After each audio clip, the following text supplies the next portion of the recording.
Hello दोस्तों मैं रत्नेश कुमार और आज मैं आपको बिहार बोर्ड के लिए ऑब्जेक्टिव क्वेश्चन को इस वीडियो में बताने वाला हूं, जो आपको बिहार बोर्ड की तैयारी के लिए क्लास 10th में काफ़ी हेल्पफुल होगा। तो चलिए शुरू करते हैं और देखते हैं कि आखिर आज के लिए आपके लिए कौन कौन सा क्वेश्चन है। तो चलिए शुरू करते हैं। हमारा सबसे पहला क्वेश्चन है, श्रम विभाजन और जाति प्रथा पाठ अंबेडकर के किस भाषण का हिंदी रूपांतरण है? तो इसका सही आंसर हो जाएगा ऑप्शन नंबर बी, यानी एनिहिलेशन ऑफ कास्ट। इसका क्या होगा? ऑप्शन नंबर बी सही हो जाएगा। हमारा नेक्स्ट क्वेश्चन है, भीमराव अंबेडकर के चिंतन और रचनात्मक के प्रेरक थे। तो इसका सही आंसर है ऑप्शन नंबर डी, यानी इनमें से सभी। कबीर भी थे, बुद्ध भी थे और ज्योतिबा फुले भी थे। चलिए बढ़ते हैं 3 नंबर क्वेश्चन की तरफ। और हमारा 3 नंबर क्वेश्चन है, खोखा कौन था? तो खोखा जो था वो सेन साहब का बेटा था। तो ऑप्शन नंबर ए इसका सही है। 4 नंबर क्वेश्चन है, खोखा आखिर अपने बाप का बेटा ठहरा, उसे तो इंजीनियर होना चाहिए, यह किसका कथन है? तो इसका सही आंसर है आपको ऑप्शन नंबर बी, यानी सेन साहब का। अब देखिए 5 नंबर क्वेश्चन है, मैक्स मूलर की दृष्टि में सच्चे भारत के दर्शन कहाँ हो सकते हैं? तो इसका सही आंसर है ऑप्शन नंबर ए, यानी गांव में। अब चलिए 6 नंबर क्वेश्चन को देखते हैं। और 6 नंबर क्वेश्चन है, मैक्स मूलर ने कठ और केन उपनिषद, हितोपदेश तथा मेघदूत का अनुवाद किस भाषा में किया? तो इसका सही आंसर है जर्मन। उन्होंने जर्मन भाषा में अनुवाद किया था। 7 नंबर क्वेश्चन है, कालिदास ने कहा था कि सब पुराने अच्छे नहीं होते, सब नए खराब नहीं होते। यह किस पाठ की पंक्ति है? तो ये नाखून क्यों बढ़ते की है? तो इसका ऑप्शन नंबर सी सही हो जाएगा। अब देखिए 8 नंबर क्वेश्चन है, प्राचीन भारत के कलात्मक विनोद क्या है? तो इसका सही आंसर है ऑप्शन नंबर बी। अब देखिए 9 नंबर क्वेश्चन है, चंद्रगुप्त विक्रमादित्य कहाँ का राजा था? तो इसका सही आंसर है पटना का। ऑप्शन नंबर सी इसका सही है। 10 नंबर क्वेश्चन है, किस शासक का लेख नंदी नागरी में नहीं है? तो इसका सही आंसर है सभी, ऑप्शन नंबर डी। चलिए अब देखते हैं अगला क्वेश्चन। अगला क्वेश्चन 11 नंबर में है, बहादुर का पूरा नाम क्या था? तो बहादुर का पूरा नाम दिल बहादुर था। तो ऑप्शन नंबर बी इसका सही हो जाएगा।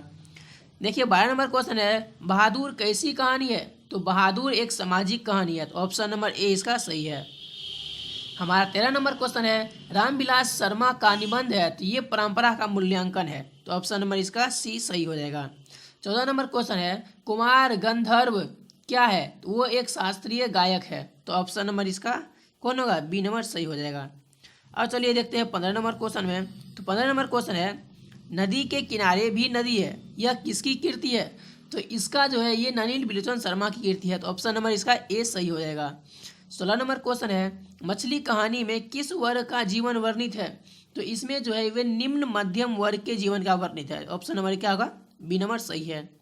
17 नंबर क्वेश्चन है, बिस्मिल्लाह खान का निधन कब हुआ? तो उनका निधन 26 मई 2007 को हुआ था। ऑप्शन नंबर बी इसका सही हो जाएगा। 18 नंबर क्वेश्चन है, गांधी जी का दक्षिण अफ्रीका प्रवास कब से कब तक था? तो ये था 1893 से लेकर 1914 ईस्वी तक। तो ऑप्शन नंबर ए इसका सही हो जाएगा। देखिए 19 नंबर क्वेश्चन है, गुरु नानक की रचनाओं के संग्रह का क्या नाम है? तो उसका नाम है गुरु ग्रंथ साहब। तो ऑप्शन नंबर ए सही है इसका। चलिए बढ़ते हैं 20 नंबर क्वेश्चन की तरफ। तो 20 नंबर क्वेश्चन है, गुरु नानक का जन्म कहाँ हुआ? तो गुरु नानक का जन्म नानकाना साहब में हुआ था। तो उसका आंसर का ऑप्शन नंबर सी इसका सही हो जाएगा। 21 नंबर क्वेश्चन है, रसखान को किसने दीक्षा दी? ये दिए थे विट्ठल नाथ ने दिया था।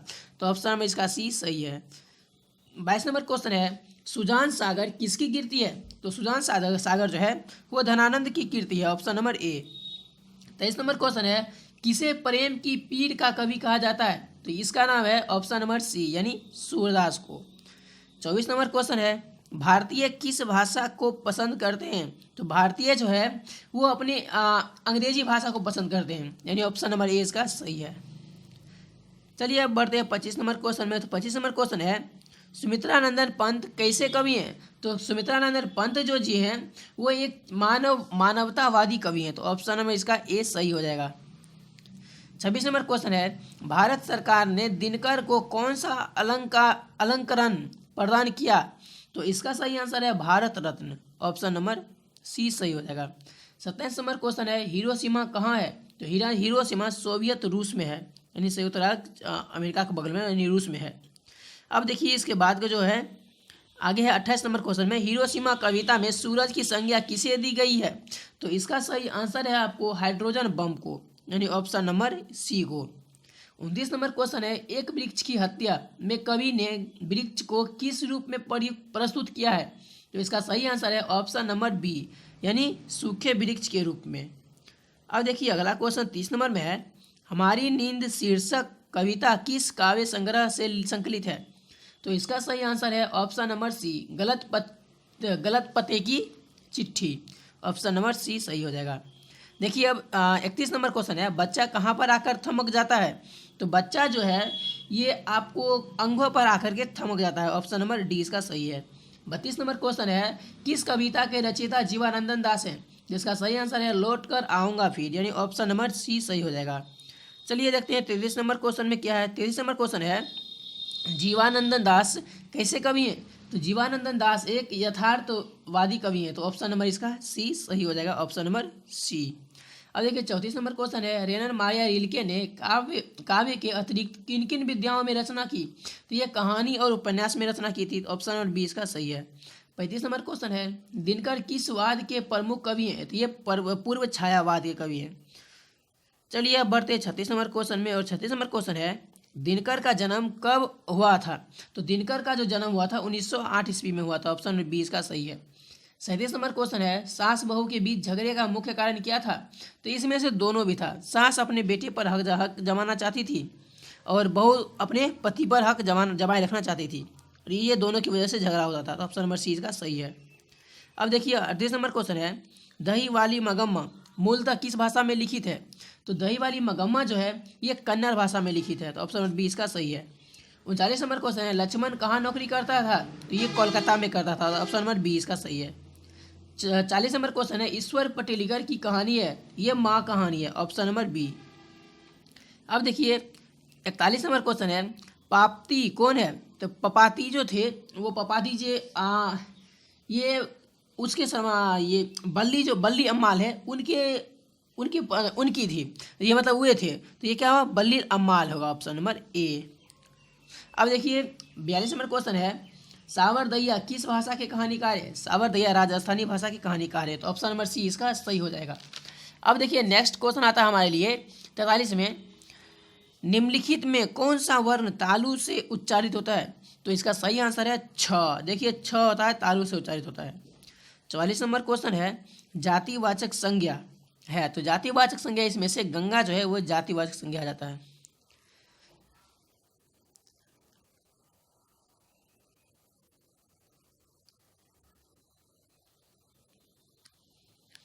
अब देखिए हमारा नेक्स्ट क्वेश्चन है, जो आया है वह जाएगा, इस वाक्य में जो कौन सर्वनाम है? तो इसका सही आंसर है संबंधवाचक सर्वनाम। अब देखिए 46 नंबर है, काली गाय चरती है, इस वाक्य में काली क्या है? तो काली जो है वो एक विशेषण है, तो ऑप्शन नंबर सी इसका सही है। अब देखिए 47 नंबर क्वेश्चन में, घर में कुत्ता भी शेर होता है, इस वाक्य में किस कारक की विभक्ति है? तो इसका सही आंसर हो जाएगा आपको ऑप्शन नंबर बी, यानी अधिकरण। रुकिए एक बार पीछे चल के, यहाँ पर आपको थोड़ा मिस्टेक होता होगा, यहाँ पर समझा देते हैं। देखिए कहाँ गया, ये जातिवाचक संज्ञा कौन है? देखिए गंगा इसलिए जातिवाचक होता है क्योंकि देखिए बुढ़ापा कौन होगा? बुढ़ापा एक हो जाता है भाववाचक संज्ञा, और जो सेना है, सेना क्या है? सेना भी एक मतलब वो झुंड का व्याख्या करता है, तो इसलिए इसका सही आंसर हो जाएगा इसमें आपको ये समूहवाचक संज्ञा है, सेना समूहवाचक संज्ञा है और बुढ़ापा भाववाचक संज्ञा है, तो इसका ए नंबर क्या गंगा हो जाएगा जातिवाचक संज्ञा। लेकिन वैसे अगर देखा जाए नदी के रूप में तो ये भी एक जातिवाचक संज्ञा नहीं होता, लेकिन यहाँ पर हो जाएगा। अब चलिए नेक्स्ट क्वेश्चन बढ़ते हैं, और हमारा नेक्स्ट क्वेश्चन है, अच्छौहीन का संधि विच्छेद क्या है? तो अच्छौहीन का संधि विच्छेद अक्षो जोड़ उहीन होता है, तो ऑप्शन नंबर इसका बी सही है। 49 नंबर क्वेश्चन है, नवोड का संधि विच्छेद क्या है? तो नवोड का संधि विच्छेद नव जोड़ उढ़ा होता है, यानी ऑप्शन नंबर सी इसका सही है। 50 नंबर क्वेश्चन है, किस समास में पहला पद अव्यय होता है? तो ये जो होता है अव्ययी भाव में होता है, तो ऑप्शन नंबर इसका कौन सही है? ए। अब देखिए नेक्स्ट क्वेश्चन आता है, धर्माधर्म में समास बताइए। तो धर्माधर्म में जो है ये आपको द्वंद्व समास हो जाता है, तो ऑप्शन नंबर ए इसका सही है। अब 52 नंबर में है चिराग तले अंधेरा होना का अर्थ क्या है। तो इसका सही आंसर है आपको अपना दोष खुद को ना दिखाई पड़ना, यानी option number C. 53 number question है अकल के घोरे दौराना मुहावरा का सही अर्थ क्या है। तो इसका सही आंसर है बुद्धि का प्रयोग करना, अकल का घोरे दौराना मतलब। अब देखिए 54 नंबर क्वेश्चन है निम्नलिखित वाक्यों में शुद्ध वाक्य का चयन कीजिए। तो इसका सही आंसर है ऐसी एकाध बात और सुनने में आती है, तो ये सही है, ऑप्शन नंबर सी। अब देखिए 55 नंबर क्वेश्चन है परिग्रह में कौन सा उपसर्ग है। तो परिग्रह में परि उपसर्ग है, परिग्रह में परि उपसर्ग है। अब देखिए 56 नंबर में है चुनाव में किस प्रत्यय का प्रयोग हुआ है। तो इसमें आव प्रत्यय का क्या हुआ प्रयोग हुआ है, तो ऑप्शन में इसका कौन होगा, ऑप्शन नंबर डी हो जाएगा सही। देखिए 57 नंबर क्वेश्चन है जान का लिंग निर्णय कीजिए। तो जान जो है ये एक पुल्लिंग है, तो ऑप्शन नंबर ए इसका सही है।